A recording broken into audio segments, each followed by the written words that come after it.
السلام عليكم ورحمة الله وبركاته. الحمد لله رب العالمين والعاقبة للمتقين والصلاة والسلام على نبي المرسلين وعلى آله الطيبين وأصحابه الطاهرين وكلهم أجمعين، أما بعد، فأعوذ بالله من الشيطان الرجيم. بسم الله الرحمن الرحيم. وقال الله عز وجل: لن ينال الله لحومها ولا دماؤها ولكن يناله التقوى. صدق الله المولانا العظيم. عن أبي هريرة رضي الله تعالى عنه قال: قال رسول الله صلى الله عليه وسلم: من وجد سعدا ولم يضح فلا يقربن مصلانا. رواه أحمد. وقال الله عز وجل: إن الله وملائكته يصلون على النبي يا أيها الذين آمنوا صلوا عليه وسلموا تسليما. اللهم صل على محمد وعلى آل محمد وبارك وسلم عليه. اللهم صل على محمد وعلى آل محمد وبارك وسلم عليه. اللهم صل على محمد وعلى آل محمد وبارك وسلم عليه. صدق الله مولانا العظيم وصدق رسوله النبي الكريم، ونحن على ذلك من الشاهدين والشاكرين والحمد لله رب العالمين. அளவற்ற அருளாளனும் நிகரற்ற அன்புடையவனுமாகிய எல்லாம் வல்ல அல்லாஹு ஜல்ல ஷானஹு தஆலாவுக்கு அழைத்து போலும் உரித்தாகுக. அவனது சாந்தியும் சமாதானமும் சர்தார் ஆலம் ஸல்லல்லாஹு அலைஹி வஸல்லம் அவர்களின் மீதும், அவர்களை பின்பற்றி வழிவந்த உத்தம சத்திய சஹாபாக்கள், தாபிஈன்கள், தபஅ தாபிஈன்கள், வலிமார்கள், ஷுஹதாக்கள், நாதாக்கள், நல்லவர்கள், குறிப்பாக நம் அனைவர்களின் மீதும் அல்லாஹ்வின் சாந்தியும் சமாதானமும் என்றென்றும் நின்று நிலவற்றுமாகுக. ஆமீன். கண்ணியத்திற்கும் மிகுந்த மரியாதைக்கும் உரித்தான அல்லாஹுவின் நல்லடியார்களே, இன்னும் சில தினங்களில் துல்ஹஜ்ஜினுடைய பிறையை பார்க்க நாம் எல்லாம் ஆவலோடு காத்திருக்கிறோம். ஏறத்தாழ வரக்கூடிய புதன்கிழமை பிறை பார்க்கக்கூடிய நாளாக இருக்கிறது. பிறை பார்ப்பது என்பது சுன்னத்தாக இருக்கிறது. மேலும் யார் குர்பானி கொடுக்கக்கூடியவர்களாக இருக்கிறார்களோ அவர்கள் புதன்கிழமை தங்களுடைய நகங்களையும் முடிகளையும் சரிபடுத்திக் கொள்ள வேண்டும்.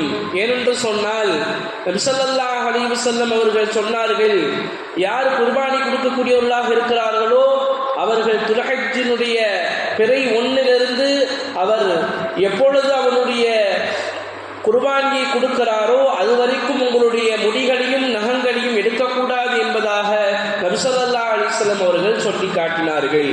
எனவே வரக்கூடிய புதன்கிழமை நாம் நம்முடைய நகங்களையும், யார் குர்பானி கொடுக்க தயாராக இருக்கிறார்களோ, யாருக்கு கடமையாக இருக்கிறதோ அவர்கள் தங்களுடைய முடிகளையும் நகங்களையும் சரிபடுத்திக் கொள்ள வேண்டும். எனவே நாமெல்லாம் குர்பானி கொடுப்பதற்காக வேண்டியும், மேலும் ஹாஜிகள் எல்லாம் ஹஜ் செய்வதற்காக வேண்டியும் தயாராகி கொண்டிருக்கிற இந்த வேளையில் குர்பானி என்று சொன்னால் அதை பற்றி நமக்கு சிந்தனைகளும் வர வேண்டும், அதை பற்றி நமக்கு தெரிந்து கொள்ள வேண்டும். ஷரியத்தினுடைய விஷயங்கள் பொதுவாக தொழுகையுடைய நேரம் வருகிற பொழுது தொழுகையை பற்றி தெரிந்து வைத்திருப்பது ஒரு இல்மாகும், கல்வியாகும். உதாரணமாக ஒருவர் ஜகாத் கொடுக்கக்கூடிய நிலையில் இருக்கிறார். ஜகாத் என்றால் என்ன, அது எத்தனை ரூபாய்களிலிருந்து எத்தனை ரூபாய்க்குள் கொடுக்க வேண்டும், அதை யாருக்கு கொடுக்க வேண்டும், அதை எப்பொழுது கொடுக்க வேண்டும் என்பதை தெரிந்து வைத்திருப்பது ஒரு இல்மாகும். அதேபோல்தான் நாம் குர்பானி கொடுப்பதற்காக வேண்டி இருக்கிறோம். குர்பானியை பற்றி தெரிந்து வைப்பதற்கிறதே அது மிகப்பெரிய அது ஒரு இல்மாகும். காரணம் நபி ஸல்லல்லாஹு அலைஹி வஸல்லம் சொன்னார்கள், தலபுல் இல்மி ஃபரீதத்துன் அலா குல்லி முஸ்லிமின் வ முஸ்லிமா. கல்வியை தேடுவதற்கிறது ஒவ்வொரு முஸ்லிமான ஆணுக்கும் பெண்ணுக்கும் கடமை என்பார்கள் நபி ஸல்லல்லாஹு அலைஹி வஸல்லம் அவர்கள். அப்போ கல்வியை கற்றுக்கொள்வது, இல்மை அறிந்து கொள்வது இருக்கிறது, அது ஒன்றும் சிறிய வயதில் அல்ல, சொல்லுவார்கள், இன்னொன்றும் சொல்லுவார்கள், கேள்வி இருக்கிறது அது தொட்டில் முதல் சுடுகாடு வரை, அதாவது கபரிஸ்தான் வரை என்பதாக சொல்லுவார்கள். எனவே நாம் இது போன்ற மார்க்கத்திற்கு உட்பட்ட, மார்க்கத்திற்கு தேவையான, நாம் அறிந்து வைக்க வேண்டிய எல்லா விஷயங்களையும் தெரிந்து வைப்பது இருக்கிறது, அது ஒரு முஸ்லிமுடைய அழகாக இருந்து கொண்டிருக்கிறது. எனவே அந்த வகையில் நாம் எல்லாம் குர்பானி கொடுப்பதற்காக வேண்டி தயாராகி கொண்டிருக்கிறோம். முதலில் குர்பானி என்று சொன்னால் என்ன? குர்பானி என்று சொன்னால் அல்லாஹு ஜல்ல ஷானஹு தஆலாவின் பக்கத்திலே நாங்கள் நெருங்குவது. அவனுக்கு எந்த விஷயங்கள் பிடிக்குமோ, அவனுக்கு எந்த செயல் பிடிக்குமோ, அவன் எந்த செயலை சொல்கிறானோ அதனில் அமல் செய்வதை கொண்டு அல்லாஹ்வை அடைவதுதான் குர்பானியாக இருந்து கொண்டிருக்கிறது. இந்த குர்பானி இப்ராஹிம் அலைஹிஸ்ஸலாத்து வஸ்ஸலாம் அவருடைய காலம் தொட்டுதான் வருகிறதா என்பதாக பார்ப்போமேயானால், ஹஜ்ரத் ஆதம் அலைஹிஸ்ஸலாத்து வஸ்ஸலாம் அவருடைய காலம் தொட்டு இது வந்து கொண்டிருக்கிறது. அல்லாஹ் ஜல்ல ஷானஹு தஆலா குர்ஆனிலே ஹஜ்ரத் ஆதம் அலைஹிஸ்ஸலாத்து வஸ்ஸலாம் அவருடைய பிள்ளைகள் சம்பந்தமாக ஒரு இடத்திலே பேசுவான். இதா கர்ரப குர்பானன் ஃபதுகுபில மின் அஹதிஹிமா, அதாவது அந்த இரண்டு பேரில் ஒருவருடைய குர்பானி அல்லாஹ் தஆலா ஏற்றுக்கொண்டான். வலம் யதகப்பல மினல் ஆகர், இரண்டாவது மனிதனுடைய குர்பானியை அல்லாஹ் தஆலா ஏற்றுக்கொள்ளவில்லை. கால இன்னமா யதகப்பலுல்லாஹு மினல் முத்தகீன், அந்த ஏற்றுக்கொள்ளப்பட்ட நபர் சொன்னார், அல்லாஹ் ஜல்ல ஷானஹு தஆலா யார் தக்வாவோடு இறையச்சத்தோடு இருக்கிறார்களோ அவருடைய குர்பானியைத்தான் அல்லாஹ் தஆலா ஏற்றுக்கொள்வான் என்பதாக சொன்னார் என்ற இந்த குர்ஆனுடைய வசனத்தை அல்லாஹ் தஆலா சொல்லி காட்டுவதனுடைய விஷயம் என்னவென்று சொன்னால், ஆதம் அலைஹிஸ்ஸலாத்து வஸ்ஸலாம் அவர்களுக்கு ஒரு சுற்றிலே ஒரு ஆண் குழந்தையும் பெண் குழந்தையும் பிறக்கும். அதேபோல் மறுசுற்றிலே ஒரு ஆண் குழந்தையும் பெண் குழந்தையும் பிறக்கும். அன்றைக்கு மனிதர்கள் இல்லாததின் காரணத்தினால் என்ன செய்வார்கள் என்றால், காலையில் பிறந்த ஆண் குழந்தைக்கும் மாலையில் பிறந்த பெண் குழந்தைக்கும் திருமணம் செய்து வைப்பார்கள். அதே மாதிரி காலையில் பிறந்த பெண் குழந்தைக்கும் மாலையில் பிறந்த ஆண் குழந்தைக்கும் திருமணம் செய்து வைப்பார்கள். இது அந்த நேரத்தில் இருக்கக்கூடிய சட்டமாக இருக்கிறது. காரணம், மனிதர்கள் யாரும் இல்லை, அவர்களை கொண்டுதான் மனிதனுடைய சஞ்சாரங்கள் வர வேண்டியது இருக்கிறது. இப்போ ஹாபில் என்று சொல்லக்கூடியவர் தனக்கு சொந்தமான, அதாவது ஹாபில் இருக்கிறாரே அவர் அண்ணன், காபில் இருக்கிறாரே அவர் தம்பி. இப்போ காபில் அதாவது மாலையில் பிறந்தவர், அவருக்கு ஜோடியாக இருக்கக்கூடிய அந்த பெண்மணி அழகற்று இருந்ததின் காரணத்தினால் அவர் சொன்னார், எனக்கு உண்டான ஜோடி இருக்கிறாங்களே காலையில பிறந்தவங்க, அவங்க அழகாக இல்லை, எனவே என் கூட பிறந்த என்னுடைய சகோதரி இருக்கிறாரே அவளை நான் திருமணம் செய்து கொள்வேன் என்பதாக அவர் நிற்கிறார். ஆனா அல்லாஹ் ஜல்ல ஷானஹு தஆலா சொன்னா, யாருக்கு யார் வேணும், யாருடைய குர்பானை நான் ஏற்றுக்கொள்கிறேனோ அவர்களுக்கு அது கொடுக்கப்படும் என்பதாக அல்லாஹ் ஜல்ல ஷானஹு தஆலா குர்பானி கொடுக்குமாறு சொல்கிறான். இந்த ஹாபில் என்று சொல்லக்கூடிய அண்ணன் ஆடு மேய்க்கக்கூடியவராக இருந்தார். எனவே அவர் நல்ல கொழுத்த ஆட்டை என்ன செஞ்சாருன்னா மலையில வச்சுட்டு வந்துட்டாரு. காபில் தம்பி இருக்கிறாரே அவர் என்ன செய்யறாரு சொன்னா, அவர் விவசாயம் செய்யக்கூடியவர். அவர் என்ன செய்யறார், தன்னுடைய நிலத்தில் இருக்கக்கூடிய விவசாய அந்த பயிர்கள் எல்லாம் எடுத்துட்டு மலையில கொண்டே வச்சுட்டு வர்றாரு. ஏன் மலையில வைக்கிறாங்கன்னு சொன்னா, அன்றைய காலத்துல நபி ஸல்லல்லாஹு அலைஹி வஸல்லம் காலத்திற்கு முன்னால் வரைக்கும் ஒரு போர்க்களத்துக்கு போறாங்கன்னு சொன்னா அங்க கிடைக்கக்கூடிய கனிமத்து பொருட்கள் என்ன செய்வாங்கன்னா ஒரு இடத்துல குமிச்சு வச்சிருவாங்க. வானத்திலிருந்து ஒரு நெருப்பு ஒன்று வரும், அதை கரித்து விடும். ஆனால் நபி ஸல்லல்லாஹு அலைஹி வஸல்லம் சமுதாயத்திற்கு அது கனிமத் பொருட்கள், அதை எடுத்து உபயோகம் செய்யலாம், அது ஒரு சலுகை நபி ஸல்லல்லாஹு அலைஹி வஸல்லம் சமுதாயத்திற்கு. இப்போ அந்த ஹாபிலும் தன்னுடைய ஆட்டை வைக்கிறார், காபில் தன்னுடைய அந்த பயிர்களை வைக்கிறார். அல்லாஹ் ஜல்ல ஷானஹு தஆலாவுடைய நெருப்பு, அந்த நெருப்பு வெள்ளை நிறத்தில் இருந்தது. அது வானிலிருந்து இறங்கி ஹாபிலுடைய அந்த ஆட்டை அது பொசித்தது. மேலும் காபில் வைக்கக்கூடிய தம்பி வைக்கக்கூடிய அந்த பயிரை அது தீண்டவில்லை. எனவே யாருக்கு யார் சொந்தமோ, அதாவது அண்ணனுக்குத்தான் மாலையில் பிறந்த அந்த பெண் சொந்தம் என்பதாக அல்லாஹ் ஜல்ல ஷானஹு தஆலா அந்த ஆட்டை எரித்ததின் மூலமாக கபூல் செய்கிறான். அப்பொழுது அவருடைய தம்பி சொல்லுகிறார், இல்லை, நான் உன்னை, நீ உயிரோடு இருந்தால் தானே அவள் உனக்கு கிடைப்பாள், எனவே நான் உன்னை கொண்டு விடுகிறேன் என்பதாக அவரை கொலை செய்து விடுகிறார். எனவே அல்லாஹ் ஜல்லஷானஹு தஆலா இந்த இடத்திலே அவர் ஆட்டை வைக்கிறார். எனவே முதலில் குர்பானி கொடுத்தவர் அங்கிருந்து தான் ஆரம்பமாகிறது. எப்பொழுது ஆதம் அலைஹிஸ்ஸலாத்து வஸ்ஸலாமுடைய காலத்திலிருந்து அது ஆரம்பமாகிறது. ஒவ்வொரு நபிமார்களும் கொடுத்து வந்தார்கள். அதில் மிகவும் பிரபலியமானது எதுவென்று சொன்னால் ஹஜ்ரத் இப்ராஹிம் அலைஹிஸ்ஸலாத்து வஸ்ஸலாம் அவர்கள் கொடுத்த குர்பானி தான்.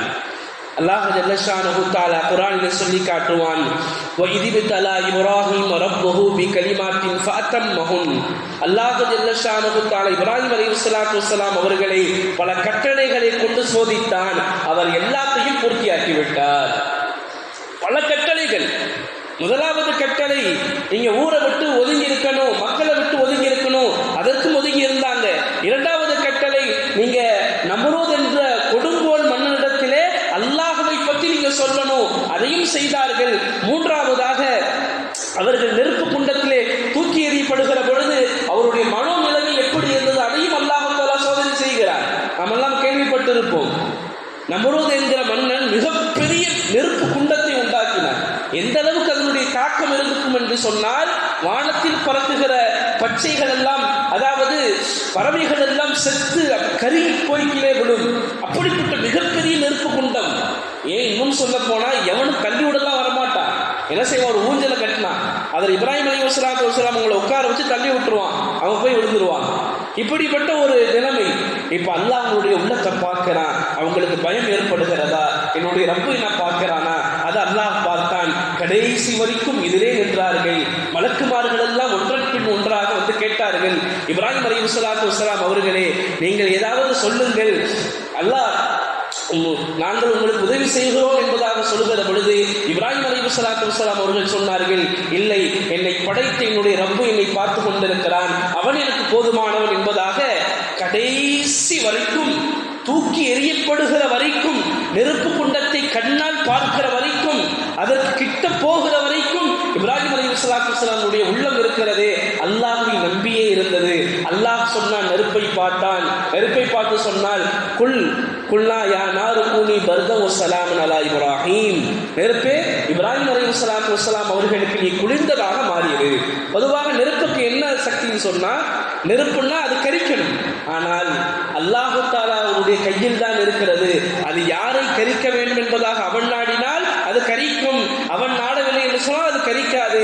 எனவே அல்லாஹ் சொன்னான் நெருப்புக்கு, நெருப்பினுடைய தன்மையை மாற்றி அதில் அவர்கள் குளிராக இருந்தார்கள். இன்னைக்கு நம்ம இயேசுல இருக்குமா இல்லையா? அந்த மாதிரி இப்ராஹிம் அலைஹிஸ்ஸலாத்து வஸ்ஸலாம் அவங்க அந்த நெருப்பு குண்டத்தில் இருந்தாங்க. இப்படி அல்லாஹ் தஆலா சோதிக்கிறான். அதற்கு பிறகு அல்லாஹ் தஆலா சோதிச்சா 86 வயது வரைக்கும் இப்ராஹிம் அலைஹிஸ்ஸலாத்து வஸ்ஸலாம் அவர்களுக்கு குழந்தை இல்லை. 86 வயது.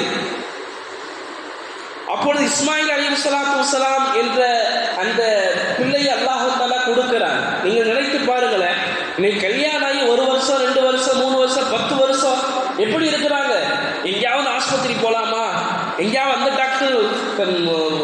அந்த டாக்டர் அப்படி பார்ப்பாரு, இந்த டாக்டர் எப்படி பார்ப்பாரு, அது இது என்பதாக இன்றைக்கு ஓடிக்கொண்டிருக்கிற உலகம். ஆனால் இப்ராஹிம் அலைஹிஸ்ஸலாத்து வஸ்ஸலாம் அவர்கள் 86 வருடம், ஒரு நபி, 86வது வருடம் முதல்ல அவங்க குழந்தை பிறக்குது.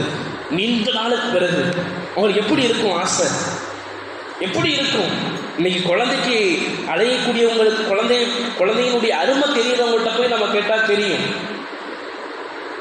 அந்த நேரத்தில் அல்லாஹ் தஆலா சோதிக்கிறான், அந்த குழந்தையின் மீது உண்டான பாசம் அதிகமா அல்லது எண்ணின் மீது உண்டான பாசம் அதிகமா? அல்லாஹ் சொன்னான், இப்ராஹிமே, உங்கள் மனைவியையும் உங்களுடைய பிள்ளையையும் அந்த அனந்தர காட்டிலே விட்டுட்டு வந்துடுங்க அப்படின்னு சொல்லிட்டான். இப்ராஹிம் அலைஹிஸ்ஸலாம் அவங்களை கூட்டிகிட்டு போகிறாங்க. வெறும் பாறை, வெறும் கல்லு முள்ளு, எந்த மரமும் இல்லை, எந்த வீடும் இல்லை, மனிதர்களுடைய அடையாளம் கூட இல்லை, வெறும் பொட்டல் காடு, மணல், தண்ணிக்கு ஒரு ஆறோட இல்லை, ஒரு ஊற்றுவோட இல்லை, பேச்சு துணைக்கு ஆள் இல்லை, வெறும் காட்டில், பொட்டல் காட்டில் அல்லாஹ் சொன்னால் விட்டுட்டு வந்துட்டாங்க. ஹஜரா அம்மையார் அவர்கள் பின்னாடியே வர்றாங்க, என்னுடைய கணவர் அவர்களை நீங்கள் வாட்டு விட்டுட்டு போறீங்களே, எங்களுக்கு ஒன்றும் ஒத்தாசைக்கு யாரும் இல்லையே, நீங்கள் வாட்டு விட்டுட்டு போறீங்களே என்பதாக கேட்கும் பொழுது கடைசியாக வற்புறுத்தி ஒரு கட்டத்தில் கேட்டாங்க, இது அல்லாஹ்வுடைய கட்டளையா? இப்ராஹிம் அலைஹிஸ்ஸலாம் சொன்னாங்க, ஆம், இது அல்லாஹ்வுடைய கட்டளை, ஆம், இது அல்லாஹ்வுடைய கட்டளை. விட்டுட்டு போயிட்டாங்க. விட்டுட்டு போனதுக்கு பிறகு வர்றாங்க. கொஞ்ச நாள் கழிச்சு அல்லாஹ் குர்ஆன்ல சொல்லி காட்டுறான், பலம்மா பலக மஅஹு ஸஅயா, கொஞ்சம் குழந்தை கொஞ்சம் அப்படியே பேசக்கூடிய அந்த வயதை வர்றான். அதாவது உதாரணமாக ஒரு 3 ஒரு 4 வயது. அந்த வயதுக்கு இஸ்மாயில் அலைஹிஸ்ஸலாத்து வஸ்ஸலாம் மறுபடியும் வர்றாங்க. வந்து கேட்குறாங்க, யா புனைய, என்னுடைய மகனே, இன்னி அராபின் மனாமி, என் கனவுல நான் பார்த்தேன், அன்னி அதுபாக்க உன்னை நான் இறைவனுக்காக வேண்டி குர்பானி கொடுக்கிற மாதிரி, உன்னை நான் அறுக்கிற மாதிரி பார்த்தேன். ஃபங்குர் மாதாக்கரா, ஃபங்குர் இந்த வார்த்தைக்கு என்ன அர்த்தம் சொன்னா, ரா அப்படின்னு சொன்னா பார்க்குதல்னு அர்த்தம், நதரன்னு சொன்னாலும் பார்க்குதல்னு அர்த்தம். இந்த ரெண்டுக்கு என்ன வித்தியாசம் சொன்னா, ரானா காட்சியை பார்த்தான், நதர்ன்னு சொன்னா அந்த காட்சி என்னவென்பதை பார்த்தான். ரெண்டுக்கு அதான் வித்தியாசம். இப்ப அல்லாஹ் என்ன சொல்றாங்க இந்த இடத்துல, பங்கூர் மாதாக்கரா, இப்ராஹிம் அலைஹிஸ்ஸலாம் அவங்க சொன்னாங்க தன்னுடைய மகனிடத்துல, இது அல்லாஹ்வுடைய கட்டளையாக இருக்குது, எனக்கு நீ எனக்கு ஒத்துழைக்கிறியா, நான் உன்னை குர்பானி கொடுக்கவா அப்படின்னு என்ன செய்யறாங்கன்னு சொன்னா, நான் இப்படி கனவு கண்டு உன்னை குர்பானி கொடுக்கிற மாதிரி, அது ஒரு தடவை இல்லை 3 தடவை நான் கனவு கண்டு இருக்கிறேன், இந்த கனவை பத்தி நீ என்னப்பா சொல்ற அப்படின்னு அந்த பிஞ்சு குழந்தைகிட்ட கேட்கிறாங்க. இஸ்மாயில் அலைஹிஸ்ஸலாத்து வஸ்ஸலாம் உங்கள்கிட்ட கேட்கிறாங்க. உடனே இஸ்மாயில் அலைஹிஸ்ஸலாம் சொன்னாங்க, கால யா அபத்தி ஃபஅல் மா துஅமர், யா அபத்தி ஃபஅல் மா துஅமர், என்னுடைய தந்தையே, உங்களுக்கு அல்லாஹ் என்ன கட்டளையிட்டானோ அதன்படி நீங்க செய்யுங்க. சதஜிதுனி, என்ன நீங்க பெற்றுக்கொள்வீர்கள், மினஸ் சாபிரீன், இன்ஷா அல்லாஹ் மினஸ் சாபிரீன், நிச்சயமாக பொறுமையாளர்களில் என்னை நீங்கள் பெற்றுக்கொள்வீர்கள் என்பதாக சொல்லிட்டாங்க இஸ்மாயில் அலைஹிஸ்ஸலாத்து வஸ்ஸலாம். ஏன் நாம் இங்க பார்க்கணும், அனுமதி கேட்டுதான் அறுக்கிறாங்க, அனுமதி கேட்டுதான் அறுக்கிறாங்க. குழந்தை எப்படி வளர்ப்பாங்க, ஒரு குழந்தையை வளர்க்கிறதுனுடைய விஷயம் இதில் நமக்கு தெரிய வரும். அதாவது குழந்தையை அல்லாஹ் சொல்லி வளர்க்கிறாங்க, அல்லாஹ் ரசூல் சொல்லி வளர்க்கிறாங்க. இன்னைக்கு நாம சிந்திக்கணும், என்னுடைய 3 வயசு பிள்ளைகிட்ட அல்லாஹ்வை பத்தி உண்டான இல்மு இருக்கிறதா, மார்க்கத்தை பற்றி உண்டான இல்மு இருக்கிறதா, நம்ம சொல்லி கொடுத்திருக்கிறோமா? அப்ப இஸ்மாயில் அலைஹிஸ்ஸலாம் என்ன சொன்னாங்க, சதஜிதுனி இன்ஷா அல்லாஹ் மினஸ் சாபிரீன், நிச்சயமாக என்னை பொறுமையாளர்கள் பெற்றுக் கொள்வீர்கள், நானும் அல்லாஹ்வுடைய கட்டளைக்கு அடிபடுகிறேன் என்கிறாங்க. உடனே அறுக்கிறாங்க, அறுக்க முற்படுறாங்க. ஆனா அறுபடல. அல்லாஹ் ஜல்ல ஷானஹு தஆலா சொர்க்கத்திலிருந்து ஆட்டை இறக்கினான். சொல்லப்படுகிறது, அந்த ஆடு சொர்க்கத்திலே 40 வருடங்கள் மேய்து கொண்டிருந்த ஆடு. ஜிப்ரீல் அலைஹிஸ்ஸலாத்து வஸ்ஸலாம் ஆட்டை கொண்டு இறக்குனாங்க. இன்னொரு ரிவாயத்தில் வருது, அந்த ஆடு இருக்கிறதே அங்க பக்கத்தில் இருக்கக்கூடிய அந்த மலைகளில் இருந்து மலை பிளந்து அதுக்குள்ளேருந்து அந்த ஆடு வந்தது. மேலும் சிவப்பு நிற கம்பளி போட்டிருந்தது அந்த ஆடு என்பதாக தஃசீரிலே எழுதுகிறார்கள். அல்லாஹ் ஜல்ல ஷானஹு தஆலா சொன்னான், இப்ராஹிம் அலைஹிஸ்ஸலாத்து வஸ்ஸலாம் அவர்களே, நீங்கள் எதை பார்த்தீர்களோ அதை நீங்கள் நிறைவேற்றி விட்டீர்கள் அல்லாஹ் சொல்றான். அப்போ ஒரு தந்தை தியாகம் செய்கிறார், ஒரு தாய் எப்படிங்க 86 வருடம் கழித்து பிறந்த அந்த குழந்தைய விட்டுட்டு போயிட்டாங்க. ஒன்று. இரண்டாவது அறுக்க வர்றாங்க. இரண்டாவது. ரெண்டுக்குமே தாய் இசைத்து கொடுக்கிறார்கள், அனுமதிக்கிறார்கள். இது யாருக்காக வேண்டி? என்னுடைய ரப்பு இதைதான் பிரியப்படுகிறான், அவனுக்காக வேண்டி எதை வேண்டுமானாலும் நான் கொடுப்பேன் என்பதாக இப்ராஹிம் அலைஹிஸ்ஸலாத்து வஸ்ஸலாம் அவர்கள் மட்டுமல்ல, அவருடைய குடும்பம் முழுவதும் தியாகம் செய்தார்கள். அதனுடைய அந்த தியாகத்தை நினைவு கூறும் வண்ணமாகத்தான் அவர்கள் செய்த, ஒரு குடும்பம் செய்த அந்த செயலை இன்றைக்கு இந்த ஷரியத்திலே ஒரு அமலாகவே, ஏன் ஒரு கடமையாகவே அல்லாஹ் ஆக்கியிருக்கிறான். ஹஜ் இருக்கிறதே அது கடமையாகும். இன்றைக்கு அந்த காபத்துல்லாவை நாம் வலம் வருகிறோமே, இப்ராஹிம் அலைஹிஸ்ஸலாத்து வஸ்ஸலாம் அவர்கள் கட்டிவிட்டு அல்லாஹ் சொன்னான், நீங்கள் நீங்க என்ன செய்ய, மக்களை அழையுங்கள். அப்போ நான் இப்ராஹிம் அலைஹிஸ்ஸலாம் கேட்கிறாங்க, யா அல்லாஹ், இந்த அனந்தர காலத்தில் யார் இருக்கிறா? அவங்க மட்டும்தானே இருக்கிறாங்க. இந்த அனந்தர காலத்தில் யாரும் இருக்கிறா? யாரும் இல்லை. அல்லாஹ் சொன்னா, நீங்க அழைய, கொண்டு வர பொறுப்பு நம்ம பொறுப்பு. இன்னைக்கு பார்க்கலாம், ஏறத்தாழ 4000 சில்லறை 1000 வருடங்களுக்கு முன்னாடி இப்ராஹிம் அலைஹிஸ்ஸலாத்து வஸ்ஸலாம் அவர்கள் அந்த காபத்துல்லாஹ்வுல இருந்து கூப்பிடுறாங்க, மக்களே ஹஜ் செய்வதற்கு வாங்க. இன்னைக்கு பாருங்களேன், மக்கா நகரம் எப்படி இருக்குது, முழுவதும் நிரம்பி இருக்கிறது. ஏறத்தாழ சொல்லப்படுகிறது, அந்த காபத்துல்லாவுக்குள்ள ஒரு நேரத்தில் 1,20,000 நபர்கள் தவாப் செய்யலாம். 1,20,000 1,20,000 நபர்கள் தவாப் செய்யலாம்.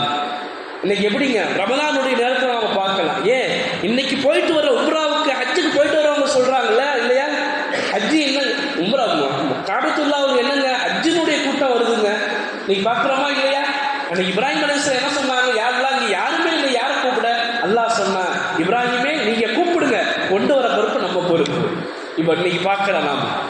அப்ப இப்ராஹிம் அலைஹிஸ்ஸலாத்து வஸ்ஸலாம் அவருடைய குடும்பத்தார்கள் செய்த அந்த தியாகம், அவர்கள் அந்த குர்பானிய இஸ்மாயில் அலைஹிஸ்ஸலாத்து வஸ்ஸலாம் அவர்கள் குர்பானி கொடுக்கறதுக்காக வேண்டி கொண்டுட்டு போறாங்க. ஷைத்தான் இடைமறிக்கிறான், பலவிதமான சூழ்ச்சியை செய்யறான், ஷைத்தான கல்ல எறிகிறாங்க இப்ராஹிம் அலைஹிஸ்ஸலாத்து வஸ்ஸலாம். இன்னைக்கு நம்ம போனா ஹாஜிகள் என்ன செய்யணும், அந்த குறிப்பிட்ட நாட்கள்ல கல் எறியணும். பெரிய ஷைத்தான், 2 பெரிய ஷைத்தான், 1 சின்ன ஷைத்தான். அவர்கள் என்ன செஞ்சாங்க, தியாகம் செய்வதற்காக வேண்டி செய்யக்கூடிய அமல்களை எல்லாம், செயல்களை எல்லாம் இந்த சமுதாயத்தில் அல்லாஹ் ஜல்ல ஷானஹு தஆலா அமலாகவே மாற்றினான் என்று சொன்னால், எதை நினைவு கூறுவதற்காக வேண்டி, ரப்புக்காக வேண்டி அவன் என்னென்ன சொன்னானோ, அவனுக்காக வேண்டி எதை வேண்டுமானாலும் தியாகம் செய்யலாம்.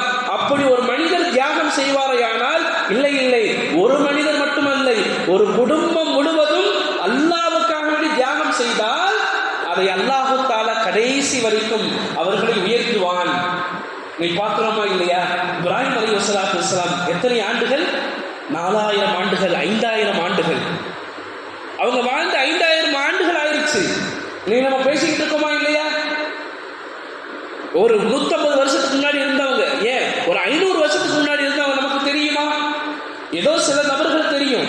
ஆனா இப்ராஹிம் அலைஹிஸ்ஸலாத்து வஸ்ஸலாம் அவர்கள் 4000 5000 ஆண்டுகளுக்கு முன்னாடி வாழ்ந்த அந்த மனிதனுடைய ஒவ்வொரு செயல்களும், ஒவ்வொரு விஷயங்களும் ஏன் நாம் பேசுகிறோம் என்று சொன்னால், அவர்கள் தன்னை மட்டுமல்ல தன் குடும்பத்தையும் அல்லாஹ்வுக்காக வேண்டி தியாகம் செய்தார்கள். அங்கிருந்து வந்ததுதான் குர்பானி. அவங்க அல்லாஹ் தஆலா அந்த ஆட்டை கொடுக்கிறான், அவங்க குர்பானி கொடுத்தாங்க. பிறகு வரக்கூடிய எல்லா நபிமார்களும் குர்பானி கொடுத்தாங்க. சொல்லப்படுகிறது ஹஜ்ரத் சுலைமான் அலைஹிஸ்ஸலாத்து வஸ்ஸலாம் அவர்கள் 1,26,000 ஆடுகளை ஹஜ்ரத் சுலைமான் அலைஹிஸ்ஸலாத்து வஸ்ஸலாம் அவர்கள் குர்பானி கொடுத்தார்கள். ஏன் நபி ஸல்லல்லாஹு அலைஹி வஸல்லம் அவர்கள் வாழ்ந்த ஹஜ் கடமையானதற்கு பின்னாடி, குர்பானி கடமையானதற்கு பின்னாடி நபி ஸல்லல்லாஹு அலைஹி வஸல்லம் வாழ்ந்த 10 வருடங்களும் நபி ஸல்லல்லாஹு அலைஹி வஸல்லம் அவர்கள் குர்பானி கொடுத்தார்கள். சொன்னார்கள் நபி ஸல்லல்லாஹு அலைஹி வஸல்லம் அவர்கள், மன் வஜத சஅதன், யார் குர்பானி கொடுக்கக்கூடிய அளவிற்கு வசதி படைத்திருக்கிறாரோ, வலம் யுதஹ, அவர் குர்பானி கொடுக்கலையோ, ஃபலா யக்ரிபன்ன முஸல்லானா, அவர் தன்னுடைய ஈதுகாவை நிறுத்த வேண்டாம் என்பதாக நபி ஸல்லல்லாஹு அலைஹி வஸல்லம் அவர்கள் சொன்னார்கள். வாய்ப்பு இருக்கிறது, வசதி இருக்கிறது என்று சொன்னால் நாங்கள் குர்பானி கொடுத்தே ஆக வேண்டும். எந்த மனிதர் குர்பானி கொடுக்கவில்லையோ நபி ஸல்லல்லாஹு அலைஹி வஸல்லம் சொன்னார்கள், நீங்க என்ன செய்ய வேண்டாம், நம்மளுடைய ஈதுகாவின் பக்கம் நீங்கள் நெருங்கவே வேண்டாம் என்பதாக நபி ஸல்லல்லாஹு அலைஹி வஸல்லம் எதை சொன்னாங்க தெரியுமா? தொழுகைக்கு வர வேணாம்னு சொல்றாங்க. நபி ஸல்லல்லாஹு அலைஹி வஸல்லம் ஆரம்ப ஹதீஸ் என்ன? அஸ்ஸலாத்து மிஃப்தாஹுல் ஜன்னா, தொழுகை இருக்கிறது சொர்க்கத்தினுடைய திறவுகோல்னு சொன்னாங்க நபி ஸல்லல்லாஹு அலைஹி வஸல்லம். இங்க நீ குர்பானி கொடுக்கலையா, உனக்கு சக்தி இருக்கிறது, எல்லா விதமான வாய்ப்புகளும் இருக்கிறது, குர்பானி கொடுக்கலையா, நீ தொழுகை இடத்துக்கு நீ வர வேணாம். அவ்வளோ பெரிய வார்த்தைகள். ஒரு தொழுகைக்கு நபி ஸல்லல்லாஹு அலைஹி வஸல்லம் வர வேணாம்னு சொல்லிட்டாங்கன்னா, நபி ஸல்லல்லாஹு அலைஹி வஸல்லம் தன்னுடைய ஆயுள் முழுவதும் எப்பொழுது கடமையானதோ அதிலிருந்து கடைசி மௌத்து வரைக்கும் நபி ஸல்லல்லாஹு அலைஹி வஸல்லம் அவர்கள் கலா தொழுகவில்லை, ஒரே ஒரு தடவை தொழுதாங்க. தொழுகையை பற்றி எந்த அளவுக்கு சொன்னாங்கன்னா, மன் தரக்க ஸலாத்தன் முத்தஅம்மிதன் ஃபக்கத் கஃபர, எந்த மனிதன் வேண்டுமென்றே ஒரு நேர தொழுகை விடுவானோ அவன் காஃபிர் ஆயிட்டான் நபி ஸல்லல்லாஹு அலைஹி வஸல்லம் சொன்னாங்க. ஆனா அந்த நபி, நீ குர்பானி கொடுக்க தகுதி எதுவும் நீ கொடுக்கலையா, நீ நம்மளுடைய தொழுகையினுடைய இடத்துக்கு நீ வர வேண்டாம் நபி ஸல்லல்லாஹு அலைஹி வஸல்லம் சொன்னாங்க. நீ பார்க்கலாம், கடனை நாம் காரணம் காட்டுகிறோம், எதையோ நாம் காரணம் காட்டுகிறோம். வீடை பார்த்தா பெரிய வீடா இருக்கும், ஆனா குர்பானி என்ன செய்ய மாட்டாரு, கொடுக்க மாட்டார். இது ஒரு புறம். இன்னொரு புறம் என்னன்னு சொன்னா, எல்லாருமே சம்பாதிப்பாங்க, குடும்பத்துல அண்ணன் தம்பி எல்லாரும் சம்பாதிப்பாங்க, ஆனா வீட்டுக்கு ஒரு ஆடு கொடுப்பாங்க. மேலான பெரியாரின் சகோதரர்களே, குர்பானி எந்த மனிதருக்கு கடமை என்று சொன்னால், யாரிடத்திலே 11 பவுன் தங்க நகை இருக்கிறதோ அவர்கள் கட்டாயம் கொடுத்தே ஆக வேண்டும். நீ பார்க்கலாம், எத்தனையோ பெண்களிடத்திலே நகைகள் எக்கச்சக்கமாக இருக்கிறது, ஆனால் என்ன செய்யறது இல்லை, குர்பானி கொடுக்கறதே இல்லை. வீட்டுக்கு எல்லாரும் சேர்ந்து ஒரு குர்பானி கொடுத்து முடிச்சிருவாங்க. இது எந்த கணக்கில் வர்றதுன்னு தெரியறது இல்லை. என்ன செய்யணும், யார் 11 பவுன் தங்க நகை வைத்திருக்கிறார்களோ அவர்கள் குர்பானி கொடுத்தே ஆக வேண்டும், அவர்களுக்கு கடமை இது. மேலும் எந்த மனிதர் தன்னுடைய செலவு போக கடன் போக 40,000 ரூபாய் ரொக்கமாக கையில் வைத்திருக்கிறாரோ அவரும் குர்பானி கொடுத்தே ஆக வேண்டும். இன்னொரு ஹதீஸ்ல பார்க்கும் சொன்னா நபி ஸல்லல்லாஹு அலைஹி வஸல்லம் அவர்கள் எல்லா நேரத்திலையும் கொடுத்தாங்க. அவங்கள்ட்ட காசு இருக்கு இல்லை, ஆனால் நபி ஸல்லல்லாஹு அலைஹி வஸல்லம் கொடுத்தாங்க. நாம எவ்வளவு ஆடு வந்துட போகுது, ஒரு 15,000 நம்மளால சேர்க்க முடியாதா? நான் அடுத்த வருஷம் குர்பானி கொடுக்கணுமா, நான் இன்றைக்குலேருந்து சேர்க்கணும்னா சேர்க்க முடியாத நம்மளால. அல்லாஹ்வுக்காக வேண்டி அந்த குர்பானி நாம் கொடுக்க வேண்டும். குர்பானி கொடுத்தால் என்ன நன்மை?